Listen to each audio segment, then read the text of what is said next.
오늘 함께 나눌 말씀은 에베소서가 되겠습니다. 9월부터 저희가 에베소서를 함께 나누는데 어제가 1일이었고 어제 제가 아웃 오브 타운에서 보지 못했지만 오늘 그 본문까지 같이 보면 좋겠습니다. 에베소서 1장 신약 성경 에베소서 1장 1절부터 14절까지 오늘 본문이 되고 에베소서는 화면을 보실 수 있다면은 화면을 보시는 대로 지금 터키 지방 그리고 이 에베소 지역 근처로 7교회가 있죠. 요한계시록에 나오는 에서버두 사빌라, 에베소, 서머나, 버가봇, 디아두라, 빌라델비아, 사데, 라오디게아 이렇게 7교회가 있는. 그래서 요한계시록에서 7교회를 얘기했다는 것은 모든 교회를 얘기한다는 의미가 되겠고, 그렇게 모든 교회를 얘기하는 그 지역이 지금 에베소 지역이다. 그래서 여러분 꼭 다음에 가능하시면은 이 소아시아 7개 교회를 한번 순례하시는 것은 꼭 제가 좀 권해드립니다. 우리가 성경을 이해하는데 도움이 되고 묵상하는 데도 도움이 된다. 이렇게 말씀을 드리면서 이제 오늘 본문 이 에베소 교회를 향해서 준 편지, 그러니까 에베소 지역의 여러 교회들 그리고 에베소 지역에 뿐만 아니라 그 근처 지역에 있는 교회들까지 이 서신을 함께 읽었다. 이렇게 이해를 하시면서 1장 1절부터 14절까지인데 제가 저는 세 번역으로 읽도록 하겠습니다. 여러분들이 가지신 개역 개정이나 성경 번역본을 보시면서 들으시면서 이해를 좀 더 돕기 위해서 제가 세 번역으로 읽을 때 여러분 함께 들으시면서 또 같이 읽도록 하겠습니다. 하나님의 뜻으로 그리스도 예수의 사도가 된 나 바울이 에베소에 사는 그리스도 예수를 믿는 성도들에게 이 편지를 씁니다. 우리 아버지 하나님과 주 예수 그리스도께서 내려주시는 은혜와 평화가 여러분에게 있기를 빕니다. 우리 주 예수 그리스도의 아버지이신 하나님을 찬양합시다. 하나님께서는 그리스도 안에서 하늘에 속한 온갖 신령한 복을 우리에게 주셨습니다. 하나님은 세상 창조 전에 그리스도 안에서 우리를 택하시고 사랑해 주셔서 하나님 앞에서 거룩하고 흠이 없는 사람이 되게 하셨습니다. 하나님은 하나님의 기뻐하시는 뜻을 따라 예수 그리스도를 통하여 우리를 하나님의 자녀로 삼으시기로 예정하신 것입니다. 그래서 하나님이 하나님의 사랑하시는 아들 안에서 우리에게 거저 주신 하나님의 영광스러운 은혜를 찬미하게 하셨습니다. 우리는 이 아들 안에서 하나님의 풍성한 은혜를 따라 그의 피로 구속 곧 죄의 용서를 받게 되었습니다. 하나님은 우리에게 모든 지혜와 총명을 넘치게 주셔서 그리스도 안에서 미리 세우신 하나님이 기뻐하신 뜻을 따라 하나님의 신비한 뜻을 우리에게 알려주셨습니다. 하나님의 계획은 때가 차면 하늘과 땅에 있는 모든 것을 그리스도 안에서 그분을 머리로 하여 통일시키는 것입니다. 하나님은 그리스도 안에서 우리를 상속자로 삼으셨습니다. 이것은 모든 것을 자기의 원하시는 뜻대로 행하시는 분의 계획에 따라 미리 정해진 일입니다. 그것은 그리스도께 맨 먼저 소망을 둔 우리로 하여금 하나님의 영광을 찬미하는 사람이 되게 하시려는 것이었습니다. 여러분도 그리스도 안에서 진리의 말씀, 곧 여러분을 구원하는 복음을 듣고서 그리스도를 믿었으므로 약속하신 성령의 날인을 받았습니다. 이 성령은 하나님의 소유인 우리가 완전히 구원받을 때까지 우리의 상속의 담보이시며 우리로 하여금 하나님의 영광을 찬미하게 하십니다. 아멘. 살아계신 하나님의 말씀입니다. 제가 에베소서를 이제 전체 제목을 교회는 여전히 세상의 소망일까? 당연히 교회가 세상의 소망이 돼야 되죠. 그런데 질문 형식으로 한 이유는 성경에서 말하는 교회는 당연히 세상의 유일한 소망입니다. 그래서 하늘 문을 열고 닫는 열쇠를 받은 곳이 교회니까. 그런데 이제 오늘날의 교회는 여전히 세상의 소망일까? 점점점 물음표는 바로 우리가 정말 중요한 사명을 받은 자다. 그러면은 현대 교회, 내가 섬기고 있는 공동체 교회는 어떻게 하면은 진정한 소망이 될 수 있을까? 이제 그것은 에베소서 전체를 통해서 볼 수 있는 것입니다. 저희가 이게 에베소서는 6장으로 되어 있기 때문에 이 6장을 저희가 이렇게 짧게 며칠 동안 나누게 되겠죠. 그렇지만 참 쉽지는 않습니다. 사도 바울의 이 내용은 깊고, 그래서 로이드 존스 목사님 같은 경우는 에베소서를 무려 6년 동안 그렇게 매주일 강해를 하셨습니다. 그렇게 할 만큼 깊게 봐야 되는데 우리가 짧은 기간에 보시더라도 우리의 마음만큼은 좀 깊게 보기를 원합니다. 왜냐하면은 교회가 세상에 진짜 소망이 돼야 되기 때문에. 그러면 우리가 진지하게 봐야 되겠죠. 그래서 이제 오늘 본문 1장 1절부터 14절까지를 보시면서 이제 어제 시작을 하셨지만 같이 한번 개요를 잠깐만 살펴보고 그래야 이해를 하시니까, 에베소서는 사도 바울이 3차 전도 여행 때 썼습니다. 3차 전도 여행은 AD 60년에서 62년경 그때 이제 기간이라고 볼 수가 있고, 이때 이제 사도 바울이 전도 여행을 하다가 로마로 갔다가 로마에서 이제 로마로 끌려갔죠. 그래서 로마 감옥에서 사도 바울이 쓴 책이다, 이렇게 알려져 있습니다. 그러니까 감옥이든 또 3차 전도 여행이든 사도 바울의 전도 여행을 보면은 1차 전도 여행을 하고 2차 때는 왜 갔는가 하면은 1차 때 갔던 그곳을 다시 둘러봅니다. 이 말은 뭐죠? 목양이죠. 한번 전하고 끝이 아니라 가슴에 품고 또 나누고 또 확인하고 또 한 번 더 교육하고, 3차도 마찬가지예요. 그래서 이제 거기서 좀 더 확장이 되는 거죠. 그런 상황에서 이미 있었던 에베소 교회의 소식을 듣고 사도 바울은 감옥이지만 에베소 교회 성도님들을 향해서 처음에는 몸으로 갔겠죠. 그리고 에베소가 있었던 두란노 서원, 제가 뭐 가끔씩 말씀드렸지만 제가 이 에베소를 직접 이제 가봤죠. 가서 사도 바울이 걸었던 그 길을 걸을 때 저는 진짜 눈물이 나더라고요. 이분이 얼마나 그때 당시에 그 길을 걸으면서 어떤 기도로 마음으로 갔을까. 그리고 이제 두란노 서원이라고 이제 알려져 있는 그곳을 보니까 그곳은 이제 서원이죠. 그러니까 오늘날 얘기하면 아주 좋은 도서관입니다. 도서관에서 이제 사람들이 같이 이제 책도 읽지만 거기서 대화도 하는. 그런데 어떻게 뭐 사도 바울이 돈이 있겠어요? 두란노 서원을 한 공간을 빌려서 거기서 이제 강론을 한 거예요. 3년 동안 강론을 했는데 돈이 없으니까 제일 더운 시간에, 그래서 막 가장 뭐 이렇게 싼 값에 대여할 수 있는 그 시간에 이제 강론을 한 거예요. 빌려가지고. 참 그런 걸 생각하니까 저는 막 진짜 눈물이 나고 감동이 많이 되더라고요. 사도 바울이 그렇게 가서 가르치고 그런 곳에 이제는 가지 못한 로마 감옥에 있으니까, 그런 가운데 이제는 서신으로 편지를 쓰려니까 이 사도 바울이 한 글자 한 글자를 얼마나 중요한 내용을 쓰겠습니까? 그리고 기도하며 썼을 것이고, 근데 그 모든 것은 성령님의 감동으로 된 것이다. 이제 이것을 기억하면서 이제 이 에베소서의 주제는 이 세상이 어떤 곳인가.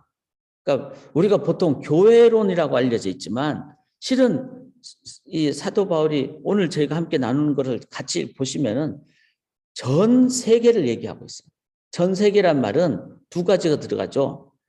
전 우주를 얘기하는. 그러니까 우주라는 말은 이제 시간까지도 창조된 그 시간, 우리가 생각하는 째깍째깍하는 이 크로노스의 시간 이전에, 그 창조 이전의 시간, 그 전 우주 시간, 그 속에 누구까지 들어갑니까? 우리까지 들어가는 거죠. 하나님 형상을 닮은 우리. 그래서 전 우주, 전 인생, 거기에는 시간까지 포함됐다 그랬죠. 그러니까 창조 이전의 시간, 그 다음에 우리의 시간의 미래는 뭐죠? 죽음 이후의 시간. 그러니까 개인적인 육체적인 죽음 이후의 시간. 그러니까 온 세상을 다 얘기를 하는 겁니다. 그런데 그 온 세상이 어떻게 운영이 돼야 될 것인가? 그건 답은 딱 하나예요. 자, 1절, 2절 한번 보시면은 1절에 하나님의 뜻으로 말미암아 그리스도 예수의 사도된 바울은 에베소에 있는 성도들과 그리스도 예수 안에 있는 신실한 자들에게 편지하노니 하나님 우리 아버지와 주 예수 그리스도로부터 은혜와 평강이. 자, 이 세상의 모든 중요한 문제들, 그러니까 창조 때는 문제가 없었죠. 그런데 그 뒤에 지금 세상을 보면은 문제가 얼마나 많습니까? 맨날 싸우고 이기적이고 물 부족이고, 그냥 파키스탄은 전 지역의 3분의 1이 물에 잠겼어요. 상상이 가세요. 전 국토에 백성들이 사는 곳에 3분의 1이 물에 잠겼어요. 그러니까 수백만 명의 이재민이 아니라 수천만 명의 이재민입니다. 그런 문제 많은 이 세상을 향해서 사도 바울이 은혜와 평강이 너에게 있을지어다 이렇게 얘기를 합니다. 그 은혜와 평강은 누구로부터 오죠? 뭐 어떤 타 종교로부터? 아닙니다. 단 한 분 예수 그리스도로 통해서만이 은혜와 평강이 오는 거죠. 그러면 이 예수 그리스도를 통한 게 뭐죠? 바로 교회의 머리 대신 예수님. 머리 대신 예수님으로부터 교회가 은혜와 평강을 받아서 세상에 나눠주는, 함께 나누는. 그래서 교회론이지만 실은 전 우주론, 전 인생론, 그리고 문제 해결 구원론에 관한 책이다. 그래서 에베소서는 로이드 존스 목사님이 6년 동안 그렇게 강해해야 하실 만큼 방대한 책이다. 그래서 저희도 그렇게 귀한 마음으로 한번 볼 수 있기를 원합니다. 자, 짧은 시간에 새벽이지만 제가 요약식으로 읽을 때 우리 성도님들이 더 되새겨서 읽으시기를 원합니다. 자, 3절을 한번 보시면 찬송하리로다 하나님 곧 우리 주 예수 그리스도의 아버지께서 그리스도 안에서 하늘에 속한 모든 신령한 복을 우리에게 주시되. 자, 모든 신령한 복 이거는 뭐죠? 아주 신령한 영험이 많은, 아주 능력이 많은, 또 신령하니까 신비한, 즉 비밀, 미스테리한. 그게 바로 누구에게 주셨다는 거죠? 우리에게 주시되 그랬어요. 우리에게, 즉 성도에게 주셨다는 것입니다. 성도는요, 세상이 줄 수 없는 신령한 비밀을 맡은 자입니다. 우리가 좀 그렇게 해서 프라우드하게 생각하셔야 돼요. 꿀리게 살아서는 안 됩니다. 물론 겸손한 담대함으로. 왜? 비밀을 맡은 자잖아요. 그리고 이 비밀은 우주에 관한 비밀, 영생에 관한 비밀, 참 행복에 관한 비밀, 이 비밀을 맡은 자다. 자, 5절을 한번 보시면요. 그 기쁘신 뜻대로 우리를 예정하사 예수 그리스도로 말미암아 자기의 아들들이 되게 하셨다. 제가 이 4절도 좀 읽으면 곧 창세전에 그리스도 안에서 우리를 택하사 우리로 사랑 안에서 그 앞에 거룩하고 흠이 없게 하시려고. 제가 이 4절을 어제 묵상을 했기 때문에 오늘 같이 한 번 더 읽자는 거 제가 그렇게 말씀드린 겁니다. 왜냐하면은 자, 창세전에란 말은 창조하시기 전에 누구만 계셨죠? 삼위일체 하나님만 계셨잖아요. 그런데 그 삼위일체 하나님께서 그리스도 안에서 우리를 택하사, 이미 삼위일체 하나님 안에서는 우리를 택한 창세전에 예정이 있었다는 거죠. 우리로 사랑 안에서 그 앞에 거룩하고 흠이 없게 하시라. 하나님 우리를 그냥 만드시고 알아서 해라 이게 아니라 거룩하고 흠이 없는 존재가 되도록 하나님은 이미 그렇게 작정하시고 계획을 하셨다는 거죠. 5절에 그 기쁘신 뜻대로 우리를 예정하사 예수 그리스도로 말미암아 자기 아들들이 되게, 자기 아들들, 하나님의 자녀들이 되게 하신. 참, 저는 이걸 읽으면서 우리가 보통 이제 하나님 왜 창조를 하셨을까? 이제 질문이 들잖아요. 하나님 뭐가 부족해서? 근데 부족하지 않기 때문에 삼위일체 하나님의 그 존재 자체는 뭐죠? 관계잖아요. 삼위일체니까. 삼위의 하나님께서 하나가 되시는 사랑이 있으니까. 사랑이 있으면요, 그 안에 뭐가 있어요? 막 풍성해지는 겁니다. 풍성해지니까 이게 그냥 가만히 있지 않고 막 나누고 싶은 거예요. 그래서 나눔의 출발로 창조를 하셨는데 창조를 하시는 첫 번째가 뭐죠? 막 자연을 만드시고 이러셨잖아요. 그게 하나님의 형상을 닮은 우리를 6일째 마지막 날 창조하신 그건 뭐죠? 우리 보고 즐겁게 살라는 의미도 있지만 하나님과 교제하도록 하기 위해서. 그거를 여기서는 뭐라고 했죠? 우리를 택하사 흠이 없게 하시려고 자녀가 되게 하신. 자, 부모 자녀간이 가장 귀하고 복된 그 날 아닙니까? 우리가 어디 가서 음식 먹으면 자녀 많이 생각하고 막 이런. 제가 어제 이제 그 신학생들하고 같이 있으면서 제가 신학생들한테 이제 밥 좀 사줄게 하고 이제 나오라 그러니까 신학생들이 좋은 기회다 하고 자기 자녀들을 막 데리고 오더라고. 그러니까 신학생들이 돈이 없으니까 요새는 음식값이 비싸서 외식을 하기도 힘들대요. 목사님 몇 달 만에 처음 이렇게 밖에 나와서 밥 먹습니다. 이런데 제가 눈물이 나더라고. 그러니까 그 자녀들을 그냥 같이 먹이고 싶어가지고 이렇게 해서 돈을 좀 썼지만 저는 너무 기쁘더라고요. 그만큼 부모 자녀 간은 기쁨이 되는. 하나님께서 창조를 왜 하셨을까요? 사랑이 있기 때문에 창조하셨고 창조하신 그 대상이 된 우리로 뭘 하기 위해서? 사랑의 교제를 하기 위해서. 이거를 생각할 때 우리가 얼마나 복된 존재인지 그리고 하나님의 사랑을 받은 자라는 그 기쁨이 우리 속에 있게 되는 거죠. 6절 한번 보시면은 이는 그가 사랑하시는 자 안에서 우리에게 거저 주시는 바 그의 은혜의 영광을 찬송하게 하라. 하나님 창조하신 이유는 하나님 영광을 찬송하게 하라. 그래서 막 찬양이 하나님께 올려드려지고 근데 은혜의 영광이라고 그랬어요. 저희가 은혜 그러면은 잘못됐을 때 이제 구원하는 대속의 은혜라고만 생각하는데 저는 이 본문을 읽으면서 창조할 때 하나님은 이미 은혜를 갖고 계셨다. 그래서 7절에 보시면은 우리는 그리스도 안에서 그의 은혜의 풍성함을 따라 그의 피로 말미암아 속량 곧 죄사함을 받았다. 은혜가 원래부터 계셨기 때문에 우리가 잘못했을 때 하나님은 우리의 죄를 위해서 대신 갚아주시는.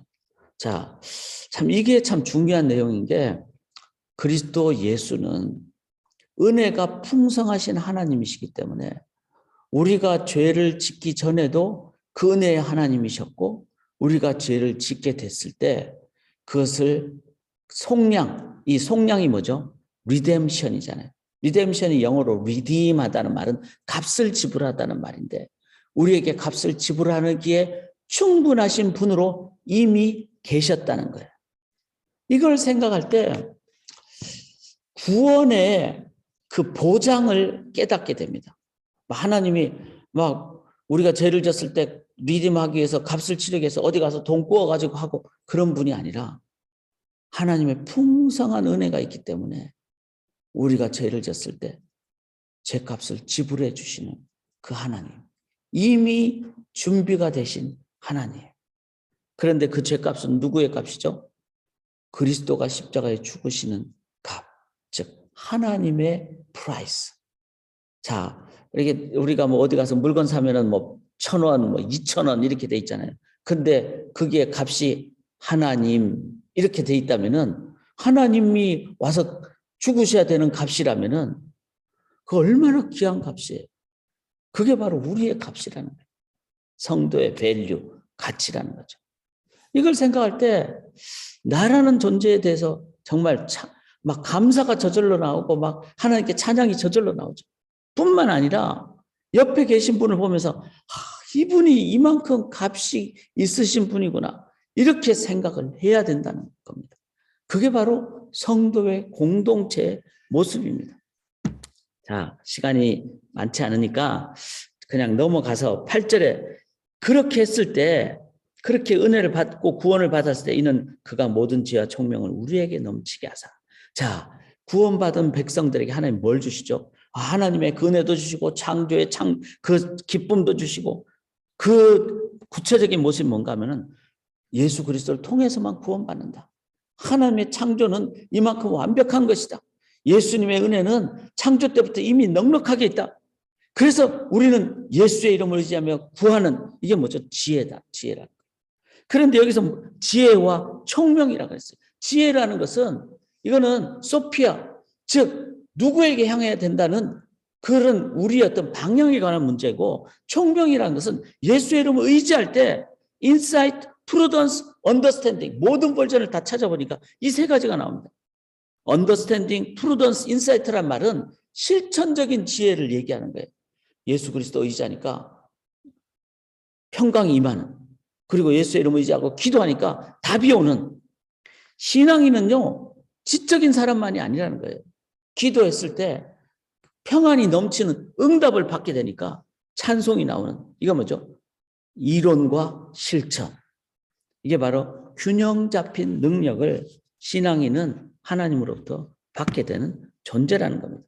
그리고 9절에 보시면은 그리스도 안에서 때가 찬 경륜을 위하여 예정하신 것이니, 경륜은 오이코노미안이라는 것은 뭔가 하면은 오이코노머스를 빨리 해보세요. 그럼 이코노미가 되잖아요. 즉 우리가 오늘날 말하는 경제라는 의미입니다. 그리스도 안에서 때가 찬, 즉 어떤 그 참된 경제적인 비즈니스의 그 결과를 갖게 되는, 비즈니스의 결과가 돈 버는 게 아니잖아요. 그 돈 벌어서 뭐 할 거예요? 돈 벌어서 비즈니스를 잘하는, 즉 이 세상을 잘 운영하는, 그 운영에 가장 중요한 것이 뭐죠? 여기 10절에 보면은 통일되게 하려 하십니다. 통일만 되면요, 실은 뭐 그 무기 만들 필요가 없잖아요. 통일만 되면 이 세상의 경제가 다 해결이 돼요. 실은 통일이 안 되니까 안 되는 거죠. 뭐 무기나 만들고 있는 거죠. 지금 정치계도 통일 안 되죠. 남북 간에도 통일 안 되죠. 얼마나 지금 낭비를 하고 있어요. 그래, 그 일을, 이 말은 반대로 얘기하면요, 진짜 통일은 그리스도 안에서만 된다는 거예요. 참 이것을 우리가 생각하실 때, 오늘도 내가 누구하고 불화한다, 예수 이름 의지하면서 그리스도의 이름으로 다가가면은 못 안아줄 사람이 없죠. 북한과의 남한의 통일도 복음에 의한 그리스도 안에서 통일이 안 되면요, 앞으로도 계속 갈등이 일어날 수밖에 없습니다. 물론 정치적인 외교적인 통일도 돼야 되지만 그 이상의 진정한 통일이 돼야 된다. 누구에 의해서? 그리스도 안에서만 된다는 거죠. 11절에 보시면은 모든 일을 그의 뜻에 결정대로 하시는 이의 계획을 따라 우리가 예정을 입어 그 안에서, 기업이란 말은 뭐 컴퍼니, 뭐 회사 이런 의미가 아니라 인헤리턴스, 우리가 그를 이제 받게 된다, 물려받게 된다. 즉 우리는 영원과 현재, 지혜와 경륜, 사랑과 창조, 통일, 이 모든 것을 예수를 믿기 때문에 믿는 성도들이, 즉 교회가 그를 물려받는다. 자, 이까지 우리가 봤을 때 어떻습니까? 신령한 복도 받고 흠도 없게 되고 자녀들이 되고 은혜와 영광을 알게 되고, 그 다음에 리딤도 되고 제사함도 받았고 지혜와 총명도 받고 또 경제적인 오이코노모스 경륜도 받게 되고 통일을 하게 되는 유일한 기관이고, 그것을 다 물려받은 자들이라면은 이게 누구죠? 성도고 성도들의 모임인 교회예요. 그러면은 이 성도들은 뭘 해야 될까요? 그래서 이제 결론으로 13절에 그 안에서 너희도 이렇게 나와요. 자, 그러면 12절까지 우리라는 건 누구를 얘기하죠? 유대인인데 기독교인이 된 사람들을 얘기하죠. 즉 바울 같은 사람들. 그 안에서 너희도라 말은 에베소에 있는 이방인 그리스도인들을 얘기하는 거죠. 근데 이방인이니까 그게 가보시면 알지만 얼마나 우상이 많고 핍박이 많겠습니까?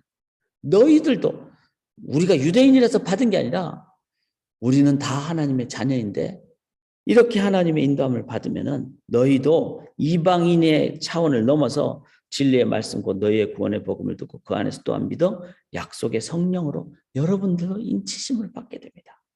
그 성령이 우리 기업의 보증이 되사 그 얻으신 것을 속량하시로 영광을 여러분도 찬송하게 하는, 똑같이 1번부터 7번까지 나오는 모든 것을 다 받게 됩니다.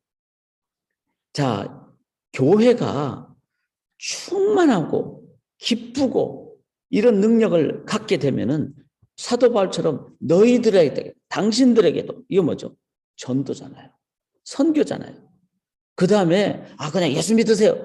이런 식으로 한 번만 던지는 게 아니라 1번부터 7번까지는 이 엄청난 것을 여러분들도 이제는 받을 수 있습니다 하면서 사도 바울이 감옥에서 3차 때 이렇게 편지를 쓸 만큼, 사도 바울이 얼마나 힘들게 전도를 할 만큼 섬김과 양육을 하게 되는, 결론은요, 내 안에 풍성함이 있으면은, 진짜 풍성함이라면 나누게 된다는 겁니다. 오늘도 하나님의 풍성함을 개인 기도 가운데 힘입으시고, 그리고 주위 분들에게 함께 풍성하게 나누시는 에베소서의 7장의 기록 또 섬김자가 되시기를 주님의 이름으로 간절히 기원합니다. 살아계신 하나님, 에베소서를 벅찬 마음으로 글로 읽는 것이 아니라 살아 움직이는 성령의 역사로 저희가 가슴에 새기기를 원합니다. 이 엄청난 하나님의 우주의 구원을 우리 속에 새겨주셨사옵나니 기억하고 되새김으로 우리 속에 풍성함으로 인도하여 주시고, 흘러넘쳐서 내 주위의 영혼들에게 그 사랑을 함께 뜨겁게 순수하게 나누는 저희들 복의 통로가 되게 도와주시옵소서. 이제 주님과 개인 깊은 교제 시간을 기도로 가실 때 성령으로 인도하여 주시옵소서. 감사드리며 예수 그리스도의 이름으로 간절히 기도드리옵나이다. 아멘.